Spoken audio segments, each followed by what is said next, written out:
刀呢，解牛呢，分解这个牛，刀很快就磨损了，要不就折断了，要不然就变钝了，变成锯齿形了，反正是不能用了，对吧？因为刀切在这个肉上，骨肉会给它一个反作用力，这个叫相刃相刃。庄子在说这些话的时候呢，其实他不仅仅说他是庖丁在那解牛，而是说的是我们这个每一个人在社会生活当中，是不是感觉到这个社会是不是像一个绞肉机一样，相刃相刃，就是你跟他是矛盾的，是冲突的，对吧？我们是不是每一个他者都有可能是你跟你发生矛盾和冲突的对象？这一点很残酷，从古到今没有改变。但是呢，庄子讲的这个呢，他是讲的庖丁是是一个什么状况呢？比如说他手里的刀会抄刀割手，但他没有割自己的手，对吧？任何一个厨师，只要是你从学徒开始，你最后变成能掌勺的厨师的话，你是不是身上得掉几两肉？是吧？是这样的。但是呢，庄子这个书里面不会说庖丁掉几两，就是因为他和他手里的这个刀呢的关系呢一般，它是处在不是矛盾冲突的关系，它是处于和谐的关系。同样的，他手里这个刀和他要解的这个牛呢，他也是处在一个和谐的关系中。为什么说呢？他说：“你看，我这个刀用了19年，所解数千牛，刀刃若新发于心。说刚刚在那个磨刀石上磨过的，质量锋利异常，一点都没磨损。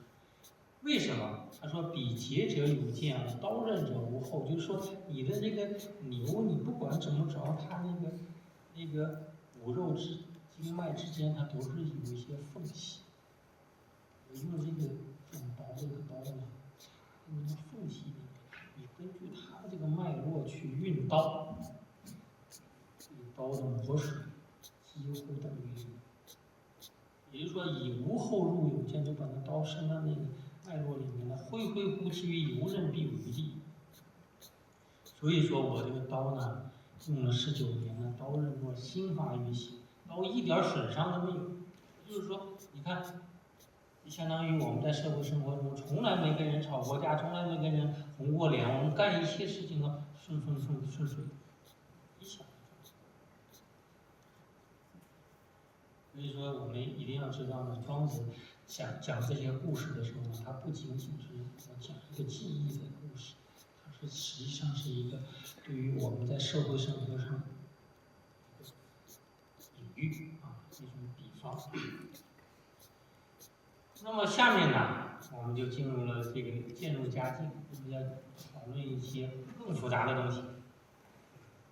更复杂的东西呢，在于什么地方呢？是在于这个，无论是庄周梦蝶这个故事也好，还是这个我们刚才的庖丁解牛，或者说这个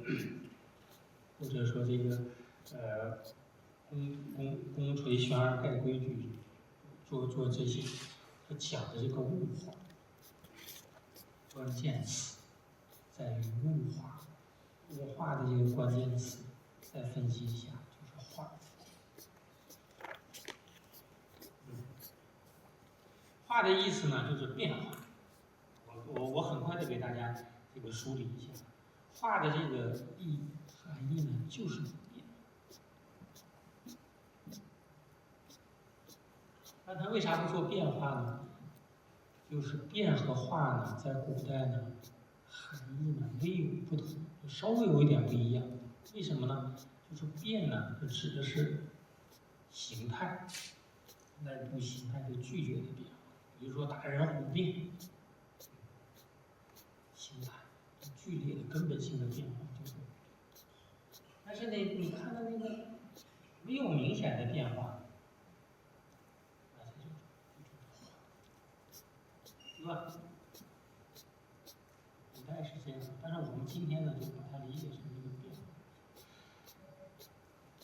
化这个概念呢，在庄子里面呢，具有这个非常重要的意义。如果说我们不懂这个，没有分析好这个，那对庄子哲学的那个真正的那个深刻性，还是综合一场。